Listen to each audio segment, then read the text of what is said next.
Lovely. Let's find one of those. All right. Just in time for it to rain, I think. It's funny, yeah.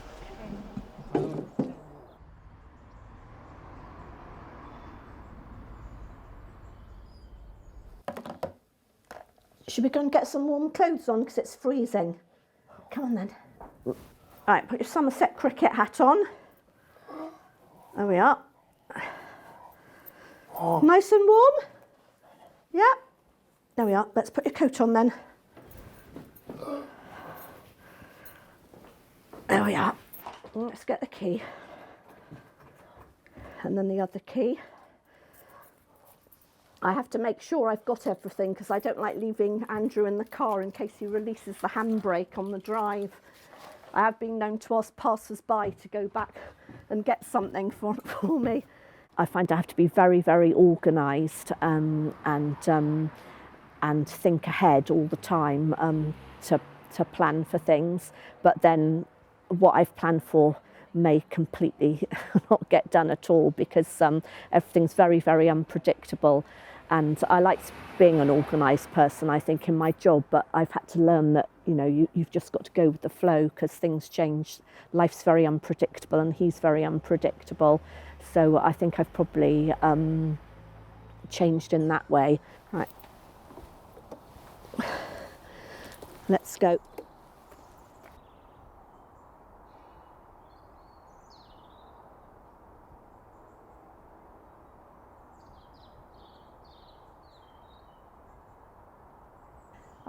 My name's Julia and I'm a carer for my husband who's got Huntington's disease.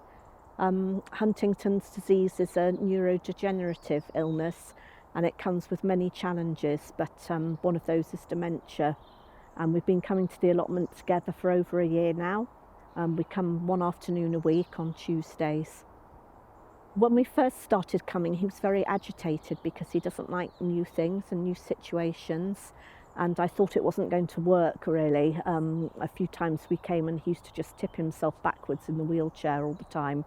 But I found that as he became more familiar with the environment, he relaxed and he recognised when we came to the gate, I could almost sense his body relaxing a bit because he knew the environment. And at first he didn't like sitting still.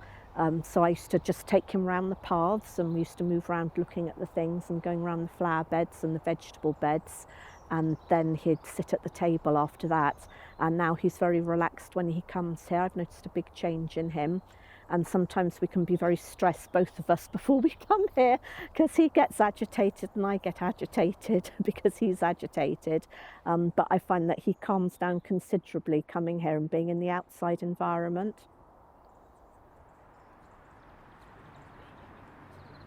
Yeah, good. I don't want to press them, I won't leave it as they are. Yeah.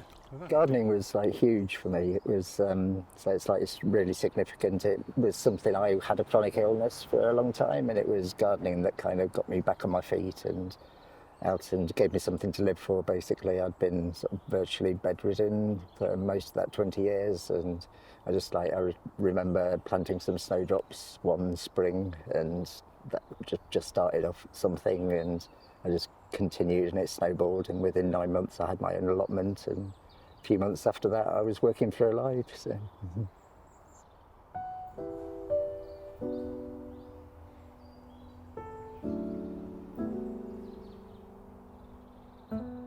Hi, I'm Guy. I work for Alive Activities. I started working for them about 4 years ago as part of their therapeutic horticulture team. They're going into care homes and delivering gardening sessions for people living with dementia.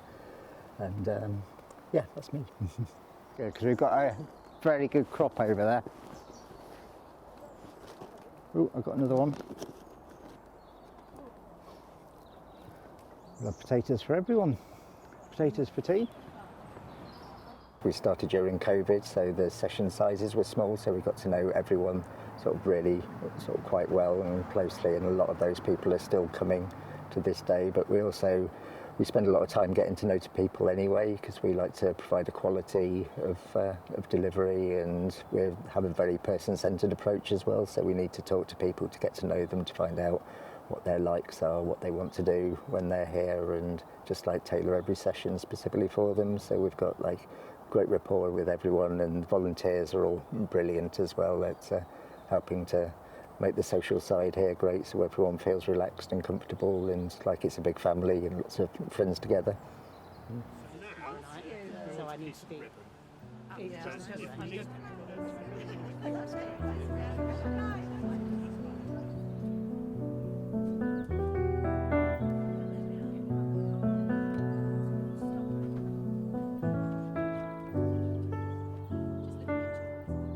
I'm Karen, and this is my mother-in-law, Bruna. I think people just don't understand how difficult it is unless they're in that situation and they know somebody who's living with dementia. I think it's easy for people, to think, oh yeah, they can carry on, but they can't. It's just impossible unless they've got some support behind them. She went away, I don't know, 2-3 days. I was lost, completely lost. I knew she was coming back, but I couldn't wait. The 3 days were 3 months for me. Yeah. I brought up with gardening, a home in Italy. It was a big one. So I just carry on. We'd started, before she was diagnosed, noticing that something wasn't right. And with the onset of COVID, and she wasn't able to go around as she usually would. She was a very active person. She'd be on the bus into town every day. Obviously, things escalated quicker than they would have done. Well,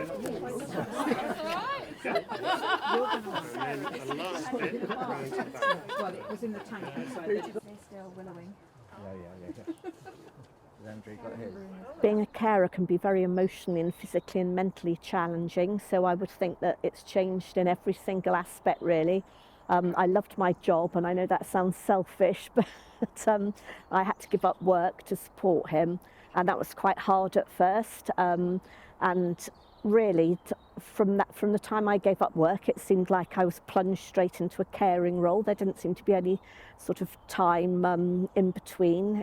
His needs suddenly dipped to coincide with me giving up work, and it's changed in every way, really, but I still find that there's still a lot we can do together, and there's always things to be thankful for still. Because once he knows we're going, he wants to get out there and go. So, yeah. And this is my husband, Andrew. We've known each other for about 31 years, but we've only been married for 24 years because he took so long to propose. And he used to sometimes say to me he wished he'd proposed earlier because he could have had more roast dinners. Part of Andrew's condition is that he can get highly agitated and anxious, and that's quite difficult for me because he was never ever anxious about anything. He was always really, really laid back and confident, and it's quite distressing, really, seeing him get so agitated and anxious. But he's always very calm here. I can almost feel him becoming calmer as soon as we go through the gate. And he likes sitting at the table and watching everybody, even though he doesn't engage himself so much these days. He still likes watching everybody working purposefully at things and listening to them chatting and laughing and seeing what's going on around him. And it has a really sort of calming, soporific effect on him.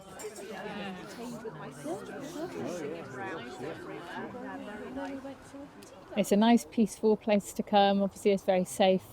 For someone with dementia. Yeah. Not only, the people lovely, the atmosphere is lovely, and it's just your happy place, isn't it? Yeah, yeah. When I come in from the top, when I come in, I go, this is my life. Yeah. I love it. I really love it. Yeah.